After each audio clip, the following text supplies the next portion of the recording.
आप देख रहे हैं लाइव इंडिया हर पल। पटना पुलिस पूरी तरह से एक्शन मोड में है।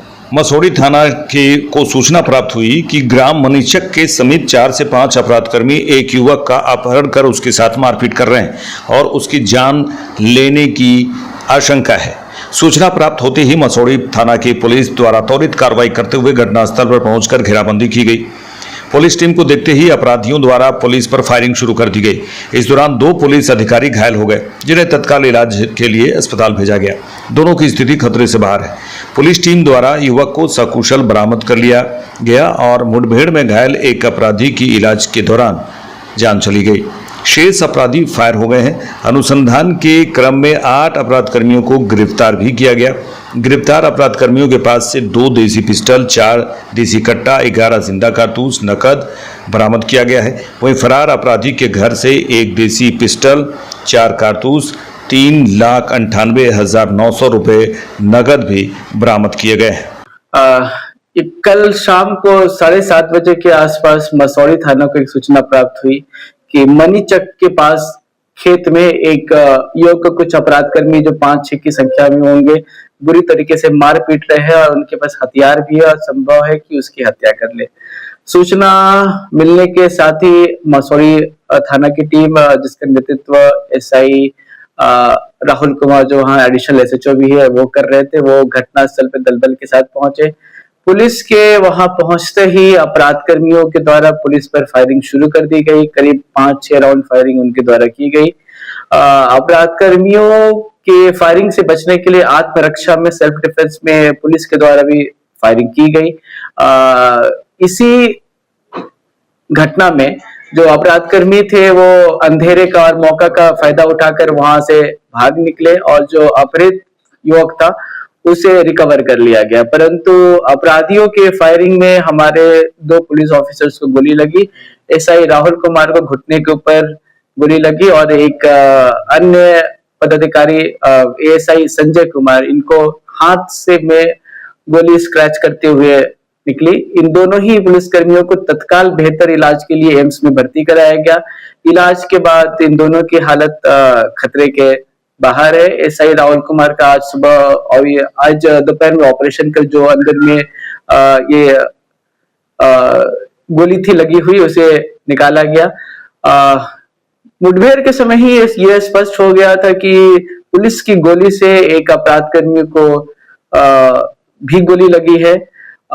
सूचना का सत्यापन किया गया। उसके बाद अपराधकर्मी जो वहां से भाग निकले थे उनको हमने ट्रैक करना शुरू किया, तो ये पता चला कि घायल अपराधकर्मी को कुछ अन्य अपराधकर्मी जो उसके सहयोगी थे, सबसे पहले पुनपुन के जो पीएचसी होता है, प्राइमरी हेल्थ केयर सेंटर, वहां लेकर पहुंचे।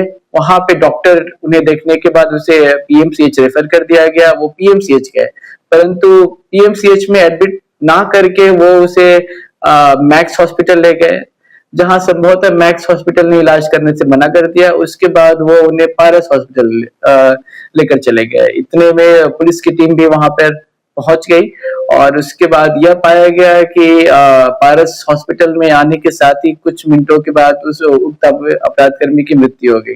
उस अपराधकर्मी की पहचान मोहम्मद हैदर अली के रूप में की गई। अस्पताल में पहुंचाने के बाद उसके सहयोगी थे वो वहां से निकल गए और उस मृत अपराधकर्मी हैदर की फैमिली वहां पे आ गई थी।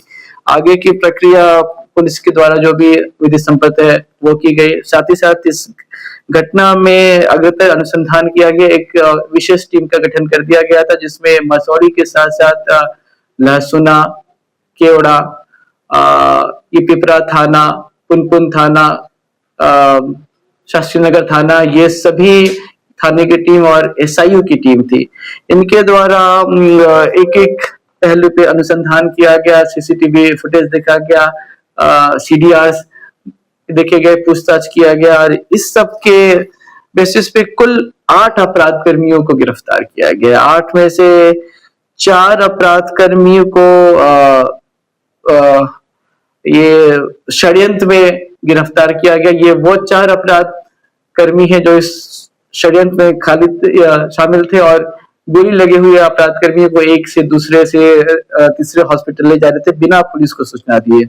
जो पहले 4 अपराधकर्मी हैं उनका नाम इस प्रकार है। पहला अंतय कुमार, ये दुल्हन बाजार का रहने वाला है। दूसरा अमन कुमार, ये पुनपुन का रहने वाला है। तीसरा प्रिंस कुमार, ये मसौड़ी का रहने वाला है। और चौथा सूरज कुमार, ये मसौड़ी का रहने वाला है। इनकी गिरफ्तारी केवड़ा और ये पुनपुन से हुई है। इसके अलावा 4 अन्य अपराधकर्मी जिनका नाम है लक्की कुमार, ये मसौड़ी का रहने वाला है। आदित्य कुमार मसौड़ी, आशीष कुमार मसौड़ी और गोपाल कुमार मसौड़ी, इन चारों की गिरफ्तारी लहसुना थाना क्षेत्र में उस्मान चक से हुई थी। ये चारों के चारों अपराधकर्मी घटनास्थल पे मौजूद थे। घटनास्थल पे कुल 6 अपराधकर्मी मौजूद थे। यह 4 प्लस एक जो ये पुलिस की गोली लगने से मारा गया और एक अपराधकर्मी जो अभी भी फरार है। इन सभी के पास से भारी मात्रा में हथियार बरामद हुए हैं। जो हथियार इनके पास से बरामद हुए उसका लिस्ट इस प्रकार है। 2 देसी पिस्टल बरामद हुआ है, 4 देसी कट्टा बरामद हुआ है, 11 राउंड जिंदा गोली बरामद हुआ है, 1 राउंड 12 बोर का गोली बरामद हुआ है, गोली रखने वाला एक बेल्ट बरामद हुआ है, 7,200 रुपए बरामद हुए, 2 मोबाइल बरामद हुए हैं और एक 4 पहिया वाहन बरामद हुआ है। साथ ही घटनास्थल की जांच एफएसएल के द्वारा कराई गई थी, जहां से 6 खोखा बरामद हुआ है। इसके साथ ही जब इस पूरे मामले पे अनुसंधान किया गया, सबसे पूछताछ किया गया, तो यह पता चला कि जो जिस युवक का अपहरण हुआ था, जिसके साथ मार पिटाई हो रही थी और संभवतः हत्या करने का प्लान था, उसको इन सभी अपराधकर्मी के द्वारा एक षड्यंत्र के तहत OLX पे मोबाइल खरीदने के नाम पर बुलाया गया था। वो कुछ पैसे और ATM कार्ड लेकर पहुंचा था। प्लानिंग थी कि पहले उसकी पिटाई करेंगे, उससे पैसे छीनेंगे, ATM से पैसे भी उससे निकलवाएंगे और उसके बाद उसकी हत्या कर देंगे। इसके पीछे की यह वजह है कि एक अन्य अपराधकर्मी है जिसका नाम है मंटू यादव।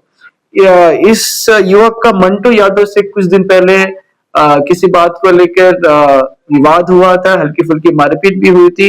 इसी के प्रतिशोध में मंटू यादव के बोलने पर यह सारा षड्यंत्र रचा गया था। यह सत्यापित होने के बाद मंटू यादव को भी एस्टेब्लिश किया गया, मतलब उसके यहाँ भी रेड किया गया, तो उसके यहाँ से 1 देसी पिस्टल, 4 कारतूस और 3,98,000 रुपए और बरामद हुए।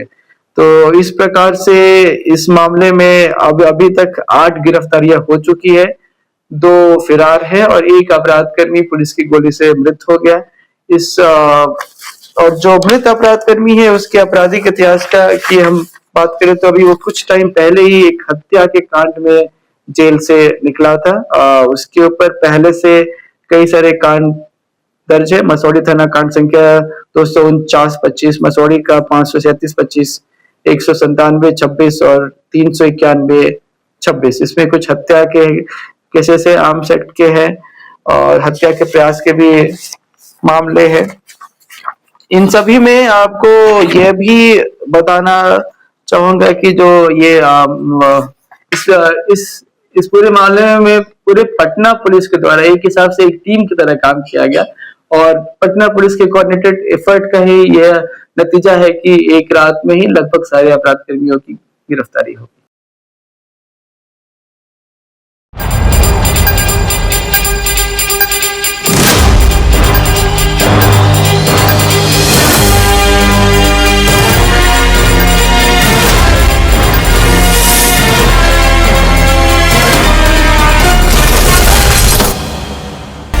आप देख रहे हैं लाइव इंडिया हर पल।